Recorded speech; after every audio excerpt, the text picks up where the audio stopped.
নমস্কার বন্ধুরা। আমি জানি আপনারা সবাই মাছ কিনে থাকেন, তাই না? কিন্তু আমাকে না মাছ কিনতে লাগে, কিন্তু টাকা দিতে হয় না, দিতে হয় জিলিপি। হ্যাঁ, আমি জিলিপি দিয়ে মাছ কিনি। কিভাবে জানতে হলে শুনতে থাকুন। ষষ্ঠীচরণ কদিন দিদির বাড়ি বেড়াতে এসেছিল। বহু আদর যত্ন করে দিদি তাকে খাইয়েছে। আরো দুদিন থাকতেও বলল, কিন্তু ষষ্ঠীচরণের আর থাকার সময় নেই। কেননা আজ বাদে কাল তাদের গাঁয়ের ছেলেদের সঙ্গে পাশের গাঁয়ের ছেলেদের ফুটবল ম্যাচ। গতবার ষষ্ঠীচরণরা হেরেছিল, এবার জিততে হবে। পণ করে বসে আছে তারা। অতএব দিদির বাড়ি আর থাকা হলো না। আজ এই 5 ক্রোশ পথ হেঁটে বাড়ি ফিরে বিশ্রাম নিয়ে কাল ম্যাচ খেলতে হবে, না হলে তাদের টিম দুর্বল হয়ে পড়বে। অগত্যা দিদি ভাইয়ের কোঁচড়ে একরাশ মুড়ি ঢেলে দিলেন, আর দিলেন খানচারে অমৃতি জিলিপি, দিদির গাঁয়ের বিখ্যাত জিনিস। পথ হাঁটতে হাঁটতে ভাইকে খেতে হবে তো। দিদি দাদাবাবুর পায়ের ধুলো মাথায় নিয়ে ষষ্ঠীচরণ সাত সকালে রওনা হলো। 5 ক্রোশ পথ যেতে আর কতক্ষণ। সরকারি সড়ক দিয়ে বেশ খানিকটা গিয়ে তারপর মেঠো পথ। বেশ পা চালিয়ে চলল ষষ্ঠীচরণ। দিদি বলে দিলেন, আবার তাড়াতাড়ি আসিস একদিন। গাঁয়ের 5 ক্রোশ পথ আর ফুরোয় না। বাড়ি ফেরার তাগাদায় কোঁচড়ের মুড়ি আর জিলিপির কথা ষষ্ঠীচরণ প্রায় ভুলেই বসেছিল। মেঠো পথে নেমে বেশ খানিক দূর এসে সামনে একটা জলা আর তার ধারেই একটা ছায়া ঘন গাছ দেখে ষষ্ঠীচরণের হঠাৎ মুড়ি আর জিলিপির কথা মনে পড়ে গেল। আর ক্রোশখানেক হাঁটলেই তাদের গাঁ। খিদেটাও পেয়েছে বেশ। অতএব ষষ্ঠীচরণ জলার ধারে এসে হাত মুখ একটু জল দিয়ে গাছতলায় গিয়ে বসল। তারপর কোঁচড় থেকে মুড়ি নিয়ে জিলিপির সঙ্গে খেতে শুরু করলো। এমন সময় ঠিক তার সামনেই জলের ওপর বেশ খানিকটা বুচকুড়ি কেটে উঠল। নিশ্চয়ই মাছ হবে। ষষ্ঠীচরণ উঠে দাঁড়িয়ে ভালো করে লক্ষ্য করল, কিন্তু ফুট কেটেই চলেছে। অতএব ষষ্ঠীচরণ মাছকে খাওয়াবার জন্য 2-4 মুঠো মুড়ি সেখানে ফেলে দিল। অন্য মনস্ক থাকায় খানিকটা জিলিপির টুকরো গিয়ে পড়ল সেই মুড়ির সঙ্গে। ষষ্ঠীচরণ অবাক হয়ে দেখল জিলিপির সঙ্গে মুড়িগুলো টুপটাপ জলের মধ্যে ডুবে গেল। মুড়ি তো ভাসে, তা ডুববে কেন? আর মাছ হলে তো টুপটুপ করে খেয়ে নেবে, অন্তত মাছের মাথাটাও দেখা যাবে। হাঁ করে ভাবছে ষষ্ঠীচরণ। এমন সময় সেই যেখানে ফুট কাটছিল ঠিক সেখান থেকেই একটা প্রকাণ্ড চুল সমেত মাথা ভুস করে ভেসে উঠল। এই মরেছে! ষষ্ঠীচরণ পালাতে গিয়েও পালাতে পারল না। মাথাটা তখন গলা পর্যন্ত উঠে পড়েছে। কি বিদঘুটে গোফওয়ালা মুখ! খ্যাক খ্যাক করে হেসে সে বলল,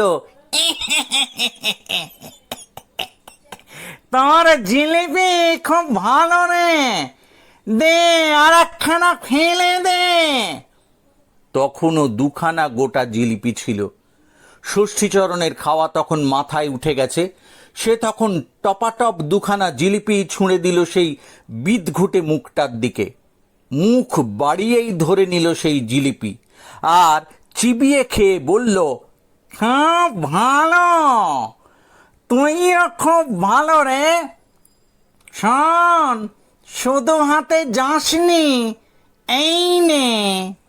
এই বলে ঝপাত করে একটা সের আড়াই রুই মাছ একেবারে ষষ্ঠীচরণের সামনে ফেলে দিল আর বলল, নিয়ে যা, মাছের দরকার হলে আবার আসিস, কিন্তু জিলিপি আনতে যেন ভুলিসনি। এই বলেই ভুস করে ডুব দিল সেই মাথাটা। মাছটা তখনও লাফাচ্ছে। তাকে বাগিয়ে ধরে কাপড়ে বেঁধে ষষ্ঠীচরণ এবার নিজের গাঁয়ের দিকে ছুটি দিল। মা মাছ দেখে বললেন, দিদি পাঠিয়েছে বুঝি? তা এখনো তো মাছটা নড়ছে যে রে। ষষ্ঠীচরণ কোনো কথাই জানালো না। কোথা থেকে মাছ পেয়েছে জানালে মা কি এমন সরেস মাছটা রাঁধতেন? বেশ মিষ্টি মাছ, মাছ ভাজা, মাছের ঝাল, বেশ তৃপ্তির সঙ্গে খেলো সকলে। ভাগ্যের জোরে এবার ষষ্ঠীচরণের গাঁয়ের ছেলেরা ফুটবল ম্যাচেও জিতে গেল। এদিকে গাঁয়ে হারু বাবুর মেয়ের বিয়ে। গত বছর এক মেয়ের বিয়ে দিতে গিয়ে নিজের পুকুরের মাছ প্রায় নিঃশেষ হয়ে গেছে। মাছের জন্য মহা ভাবনা, কম করে 2 মণ মাছ চাই। এ গাঁয়ে আর তেমন পুকুর নাই, ভিন গাঁ থেকে মাছের ব্যবস্থা করতে হবে। খবর শুনে ষষ্ঠীচরণ গিয়ে হাজির হলো। কোনো ভয় নেই জেঠু, 2 মণ মাছ আমিই দিয়ে দেবো। আপনি আমায় গোটা 10 টাকা দেবেন, আর আপনাদের গরুর গাড়িটা দেবেন মাছ আনতে। সঙ্গে কিন্তু কেউ যেতে পারবে না। হারু বাবু কেমন সন্দেহের চোখে দেখলেন। 10 টাকায় 2 মণ মাছ?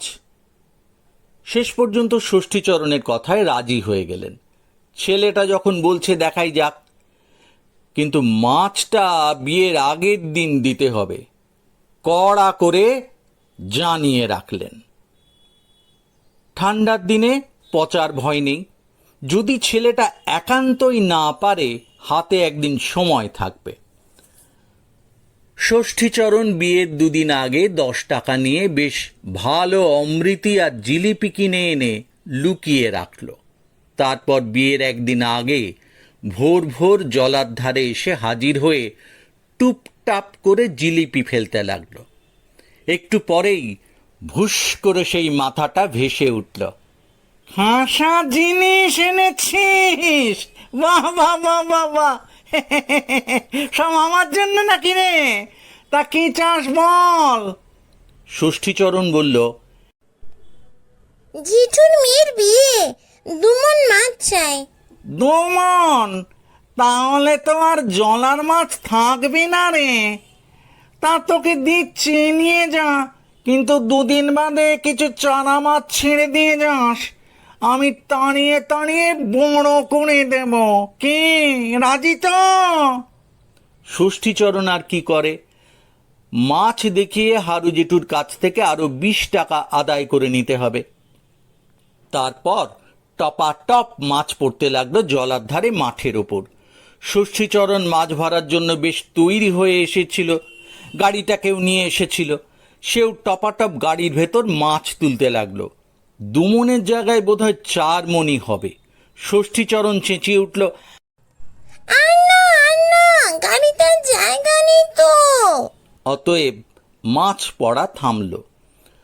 ষষ্ঠীচরণ জিলিপিগুলো জলায় ঢেলে দিয়ে গাড়ি ছুটিয়ে একেবারে হারু জেঠুর বাড়ি নিয়ে এলো। সকলে মাছ দেখে তো অবাক, এত মাছ!